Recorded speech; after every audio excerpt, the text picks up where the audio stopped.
Mais qu'est-ce qui se passe à Manchester City? Ils sont recontaminés par le virus de l'année dernière. Défaite cinglante face au Bodo Glimt. Et en plus de ça, c'est pas un vol.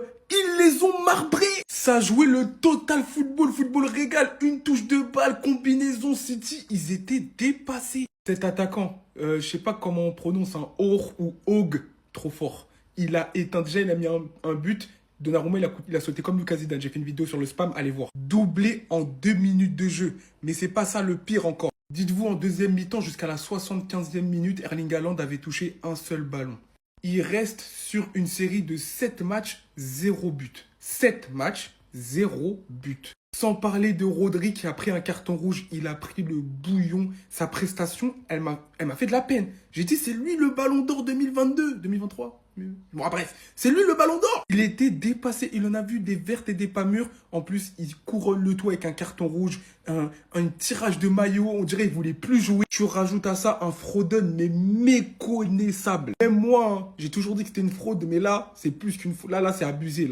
Là, à un moment donné, il faut dire les termes. Cherki doit jouer à sa place. D'ailleurs, la seule éclaircie aujourd'hui à Manchester City, c'est l'entrée de Cherki. Il est rentré, il a marqué. En fait, sans Gvardiol et Ruben Dias, la défense de Manchester City, c'est celle de Stoke City. C'est une dinguerie. En tout cas, City qui continue à couler, ils sont méconnaissables. Moi, perso, je stream, je suis content. Non mais quelle humiliation. Manchester City vient de se faire gifler 3 buts à 0 face à Bodo Glimt. Et vous allez voir à quel point il n'y a plus rien qui va à Manchester City. Déjà dès la première mi-temps, ils s'étaient mêlés 2 buts à 0 face à une équipe de Bodo Glimt qui depuis le 10 décembre 2025, les amis, n'a affronté aucune grosse équipe. Vous-même regardez, ils évoluent dans le championnat norvégien. Là, ils reçoivent Manchester City chez eux dans le pays d'Erling Haaland. Et ils les ont humiliés devant les habitants du quartier Karma. Il y en avait certains à la fenêtre. Le plus choquant dans tout ça, c'est la passivité totale des tauliers de Manchester City. Rodri aujourd'hui a été catastrophique. Apparemment, il a même eu un carton rouge en deuxième mi-temps, le gars, il a été nul. D'ailleurs, sur le troisième but de Bodo Glimt, c'est lui qui perd le ballon au milieu. Et là, t'as Peter Rouge, le numéro 10 de Bodo Glimt, qui reçoit le ballon sur le côté gauche. Regardez la facilité avec laquelle il a traversé la défense de City. 4 joueurs de Manchester City autour de lui et ils étaient tous là à le regarder. Le gars, il arrive devant la surface, enroulé, but. Que ça soit défensivement ou offensivement, Man City a été à la ramasse. Au milieu, c'était le néant. Cherki, en début de match, il faisait n'importe quoi. Au lieu de jouer simple, il se compliquait la vie. Il Foden également n'a pas été au rendez-vous. Depuis un moment, c'est compliqué pour lui. Et Erling Haaland, lui, j'en parle même plus. Depuis qu'il s'est rapproché un peu du record de Lionel Messi, il ne marque plus. Dans les 7 derniers matchs de City, il a marqué qu'un seul but. Les 7 derniers matchs. Sur le terrain, on sent un manque de connexion entre les joueurs. C'est plus trop ça. Vraiment, Manchester City, là, ça commence à devenir critique. Pep Guardiola, j'ai l'impression que voilà, il n'est plus trop inspiré, le frérot. Perdre 3 buts à 1 face à Bodo Glimt chez eux. Non, là, c'est trop. Je suis choqué. Mais comment ils ont fait? Vous allez penser que je parle de Bodo qui vient de gagner City 3-1 et c'est un fait. Mais le plus grave, c'est de savoir qu'on savait qu'ils allaient gagner. J'étais allé demander à VisiFoot, la meilleure IA footballistique, parce que je cherche constamment à accroître mes connaissances footballistiques. Et comme vous pouvez le voir sur les probabilités en dessous, l'IA m'avait littéralement affiché une victoire de Bodo à 44%. Il l'avait dit passant en plus de ça par City qui va contrôler le match de bout en bout avec une possession écrasante. Bien évidemment que je me suis empressé d'aller chercher les prochaines connaissances de l'IA sur les matchs restants de la soirée. De savoir en plus que l'IA récolte des millions de bases de données dans l'histoire du football, c'est juste incroyable.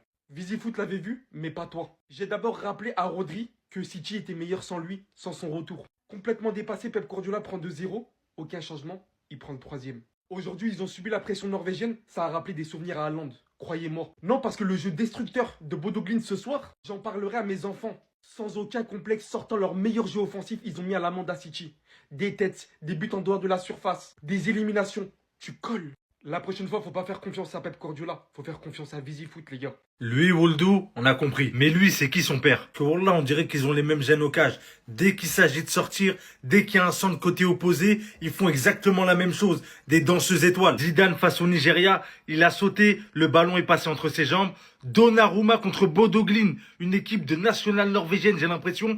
Il saute, bis repetita, le ballon va encore entre ses jambes. C'est pas cette quoi cette nouvelle mode pour les gardiens de sauter quand il y a un centre côté opposé. À chaque fois, vous la prenez entre les jambes. Arrêtez vos conneries un peu. Sa ligne, il est fort. Mais dès qu'on parle de jeu aérien, de sortie aérienne ou d'anticiper des moments aériens, il pue la merde. J'ai l'impression que le boug, il a peur d'être dans les airs alors qu'il fait plus d'1m95. Croire que tu vas t'envoler si tu sautes. Parce que je sais pas s'il est au courant, mais prendre Lucas Zidane comme exemple, wallah, c'est pas la chose à faire. Ce qui m'impressionne, c'est que c'est exactement la même image.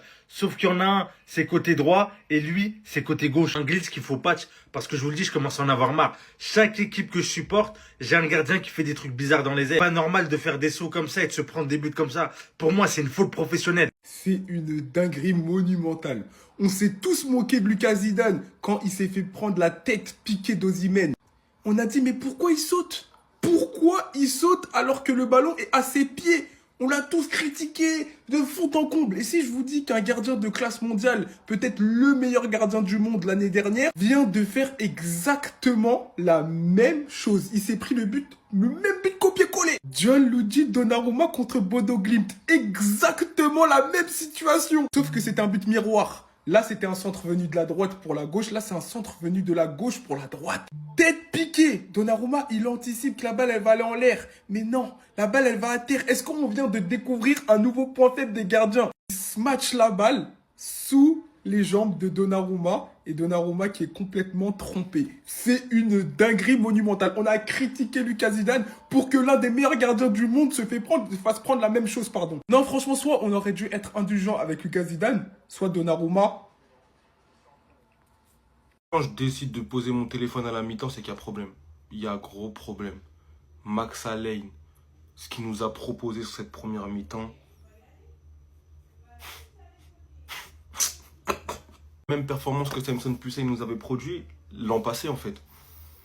On fait jouer un jeune, premier match de Champions League, on l'envoie au feu. Et voilà ce qu'il nous produit en fait.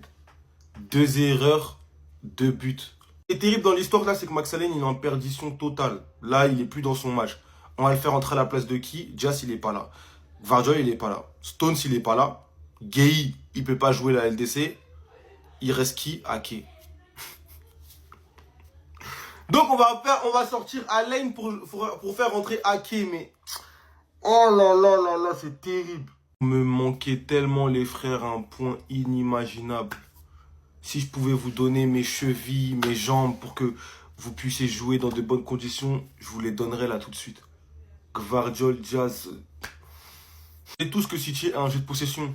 C'est-à-dire que quand Gvardiol et Dias ont le ballon, eh ben c'est eux qui cassent les lignes pour pouvoir accélérer le jeu. Sauf que là, on a Max Allène et Abdoukodir Kouchanov qui ne prend aucun risque. Donc, nos attaquants sont sevrés de ballon en fait. Donc, l'offensive, là, si on continue à jouer comme ça, on peut même jouer 100 ans comme ça là. 100 ans, on reste au terrain pendant 100 ans. On va pas marquer un but. Même un but, on va pas marquer. Ceux-là qui étaient sûrs de leur coupon là, j'espère que vous voyez le match de Manchester City. J'espère que vous voyez ce qui se passe. Vous voyez que tout laisse. Moi-même, j'ai honte en même temps. C'est-à-dire que je vois le score comme ça, je me dis que qu'est-ce qui m'arrive même, qu'est-ce que je deviens. Ah, City, tu peux faire quelqu'un perdre confiance en lui, hein, comme la blague.